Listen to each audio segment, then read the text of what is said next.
from Random Republica, Miss Kate Adahar. Hi, Miss Kate. Hi, thanks CJ. Good afternoon po. For the judges, question lang kung, can you take us kung ano yung nangyayari behind the scenes before you reach the final 8? Gaano po kadali o kahirap ma-determine yung final 8?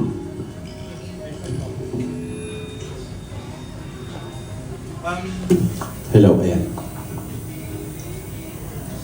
Mahirap siya in a way na magkakaiba kami ng perspektibo sa maraming sitwasyon.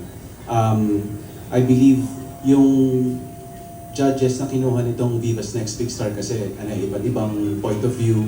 Meron tayong veteran from silent film era. Yes.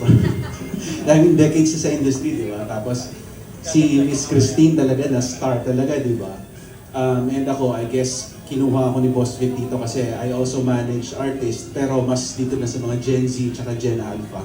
So, di ba, iba-ibang perspektibo na nagka-clash o na sa isang positibong paraan. Kasi nakikita namin yung iba't ibang perspektibo. And then, may mga instances na talagang, hindi naman nag-aaway, pero talagang, di ba, meron talaga siyang ina-assert na gusto niya, ako din meron. Pero at the end of the day, syempre kailangan namin pumili. May mga instances na nag-vote na lang talaga kasi hindi magka-agree. So, ganun yung ginagawa namin para ma-determine itong top 8. Out from, ilan nga yung pinanggalingan nila? 50, ayun. For clarification po, isa lang bang mananalo? Isang babae at isang lalaki? I believe isa lang. Isa Kaya lang hindi rin talaga. kami, kung makita nyo, di ba, parang 3 boys, 5 girls. Kasi hindi siya yung parang starstruck na isang female and male. Isa lang talaga. Thank you po. And for the finalists, kahit isa lang sa inyo, pakwento naman yung kumusta yung dynamics ngayon na magkakalaban kayo for the title and darating nyo na tong final year. Ayan, let's have Mina to answer the question, please. Hello po. Hello po. Hello po. Hello.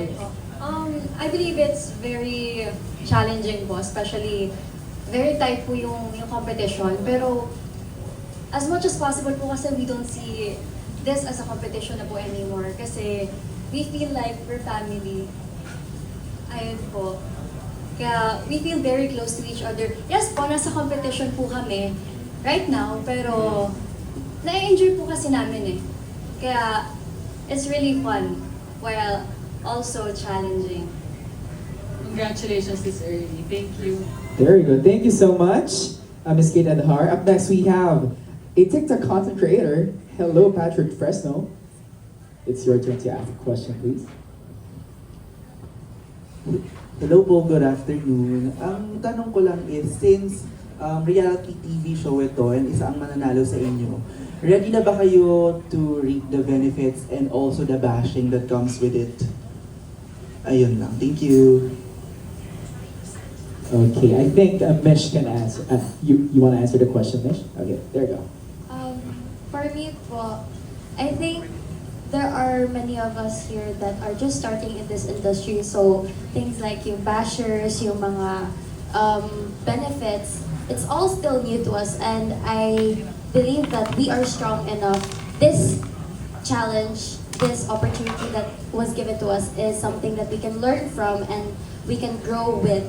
And we can learn here how to deal with those and how to grow with those. Ayun lang po. Thank you. Beautifully said. Maraming salamat, Patrick. And of course, Mish, thank you.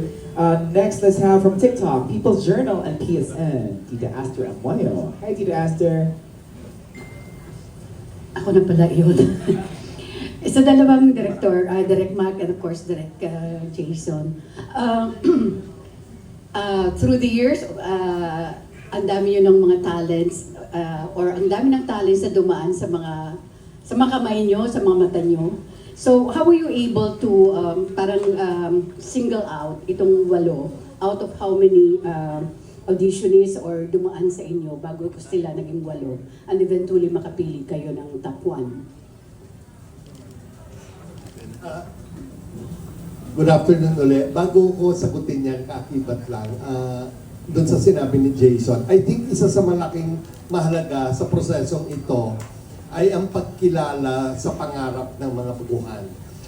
It's very, even if we have differing opinions, it was very important sa aming tatlo na ma-recognize yung halaga ng pangarap ng mga bata. Kasi ang isa sa pinoint out namin nung simula, tulad nila, nung nag-uumpisa kami, it all begins with a dream.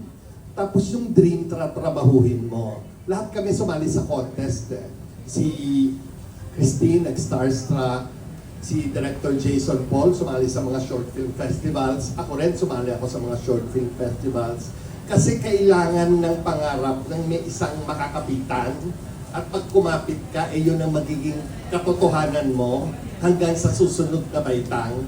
So, malaking bagay yun, na kinikilala yun. And dahil veterano na ako sa industriya, higit pa doon, kinikilala ko ang halaga ng mga baguhan. I think it's very, very important to see fresh perspectives, fresh blood, fresh faces, ibang bagong atake, mga bagong mukha. Kasi kailangan ng mga mukhang kakapitan dahil ang kahulugan ng star has already evolved. Mula nung bata ako, ng panahon ni Nora Vilma, nag-evolve na siya.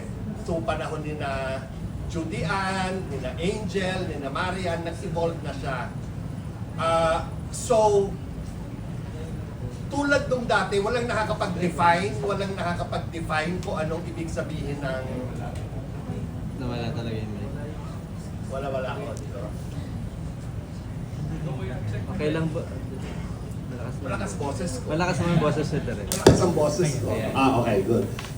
So, hindi ko alam, tulad ng dati, wala naman talagang nakakapag-define ng what it takes to be a star. There is just something, di ba? Yung, remember, ang contest, search for Viva's next big star. Hindi siya search for Viva's next best actor or best actress. So, star, may ning-ning. Minsan, sa umpisa, yung ning-ning nagtatago. Tapos, nararamdaman lang. Nararamdaman namin yun eh. Tapos minsan, kailangan lang ng konting kibot, galaw ng konting buhok, pagbabago ng ayos, then lumalabas siya. Napapansin nyo yung mga nagsisimula dati, nung hindi pa sila artista, ito itsura nila. Pagtapos ng isang pelikula, nag-iiba itsura nila. Sila pa rin yun, pero merong brilyo. Padagdag ng padagdag ang brilyo nila. At yung brilyong yun, hindi naman yun bago. Nasa loob yun eh, na tinutulungan nating lumabas. Ngayon mahalaga, mahaba kasi in fairness to them, gusto ko silang reassure na totoo, isa ang mananalo, pero malaking bagay na nandito silang 8 kasi ibig sabihin, nakasampa na sila. Ang kailangan lang ay pagkakataon eh. Ang kailangan pagkakataon. Tapos ang huhusga, hindi naman kami. Ang huhusga ay yung makakapanood sa kanila at yung susubaybay sa kanila. Ano ang hanap nila? Hindi namin alam kung ano ang hinahanap ngayon. Pero ang sigurado ko, ano man ang hinahanap o hahanapin ng mga susubaybay sa kanila, narito sa isa o sa kanilang lahat. Kaya gusto kong sabihin sa kanila na malaking hakbang itong naganap sa inyo. And for that, I think you should welcome this opportunity and be very grateful already.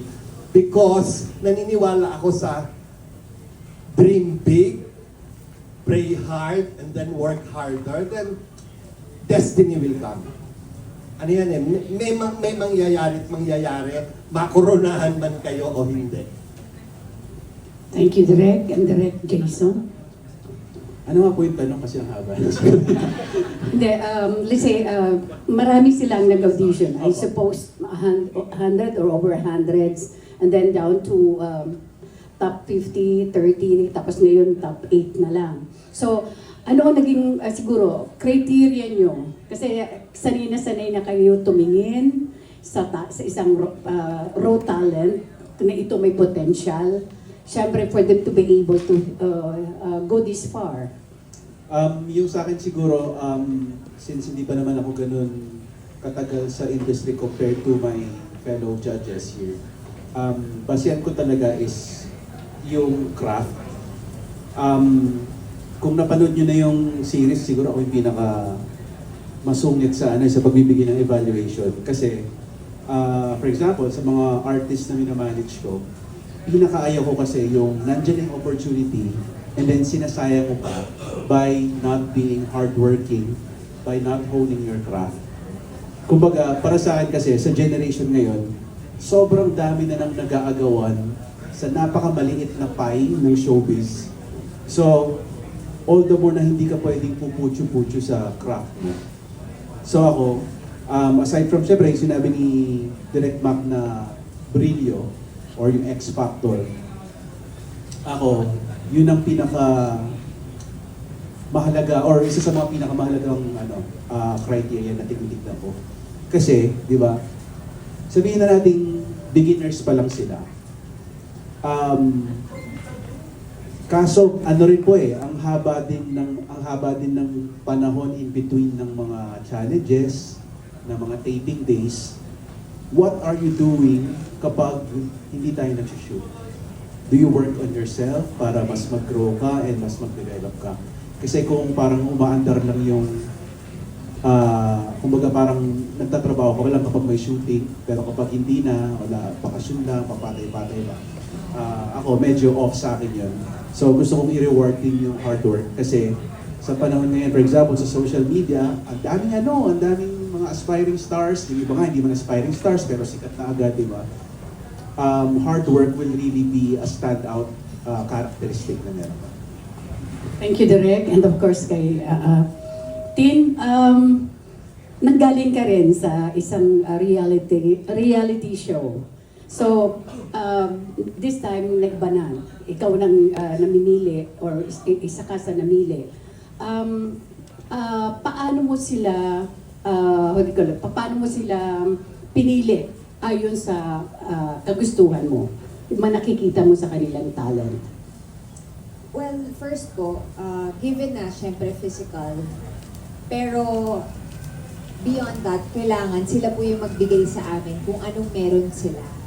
So, based on what they're giving to us, dun po kami nag-evaluate.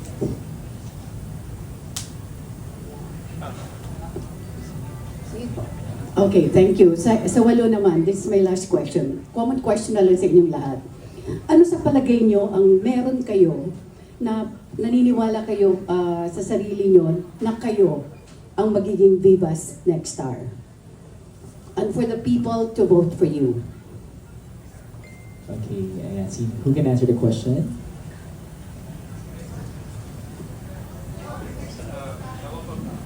Yes, sir, Calvin. Ayan.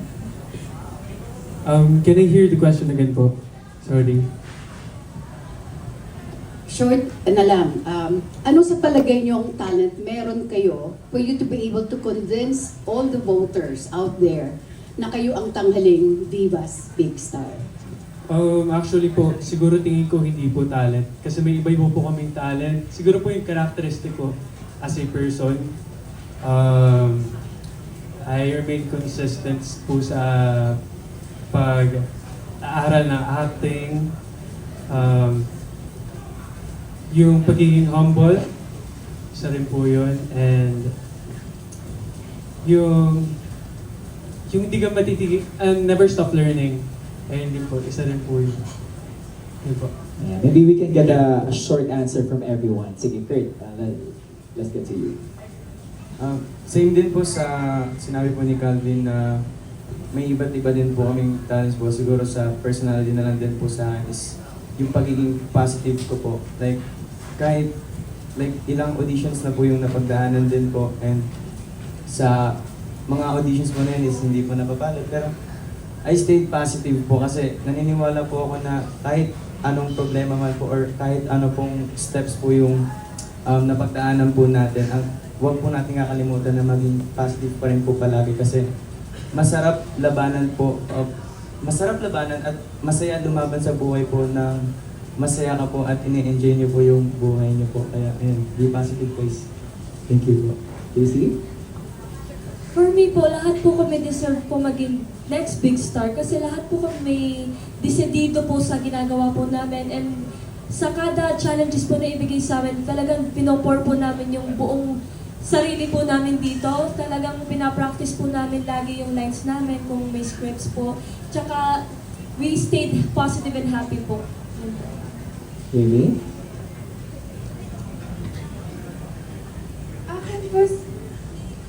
Akin po siguro po yung pagiging matatag ko po. Na kahit madami po challenges, kahit na nahihirapan po and medyo hindi pa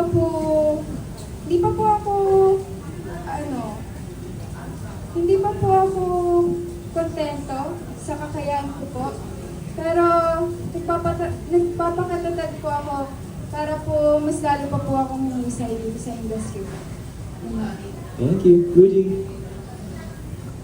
Hello po. So, we all came here po to pursue our dreams. And for us po here, it's not just anything, it's everything for us. So, una pa lang po kami pumunta dito, marami na po kami sinacrifice for this. And we're all very hardworking po. Ang dami po namin ginawa para lang po makaabot po dito sa top 8. And lahat po kami talaga may star factor for me. And lahat po kami talaga may potential. And I think it's all about po na mapakita po namin yung highest potential po talaga. And yeah, yun po. Thank you. Nina? Hello po. Naniniwala po kasi ako na lahat po kami may natatanging talento. Yung sinasabi po natin na star factor po. Pero I believe po, what makes me stand out as a candidate of top 8, Viva's Next Big Star, is not my face alone or my talent, but also my story and why I came here today. Ayun po. Salamat. Mish? For me po, kasi when I first joined this competition, I was really shocked to see a lot of people that were as passionate as me, that were really giving their hearts for this to work and for them to work in this industry. And we all shine in our own ways, and I believe that it's up to all of you people that whoever here resonates with you the most, whoever represents you, whoever you can live your life through them, I think that's who you should choose, because I think whoever you really like, whoever you think shines the most for you, that's who you vote for. Beautifully said. Let's have Miguel as the last one.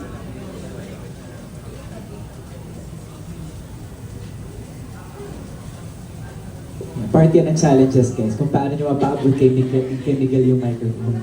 Yes, Miguel. Ayun po, so bago po ang lahat, magandang hapon po sa ating lahat.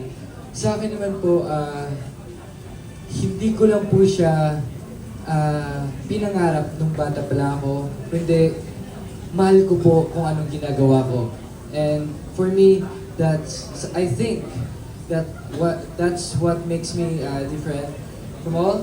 And hindi naman guys, kasi alam ko may different talents po kami, may different aura po kami. Pero ayun po, what makes me different po is ako po, hindi ko lang siya pinangarap nung bata pa ako, kundi mahal na mahal ko po kung anong ginagawa ko, and masaya po ako sa ginagawa ko. Yun lang po at maraming salamat. There we go. Parang naman natin yung mga sagot ng ating top 8.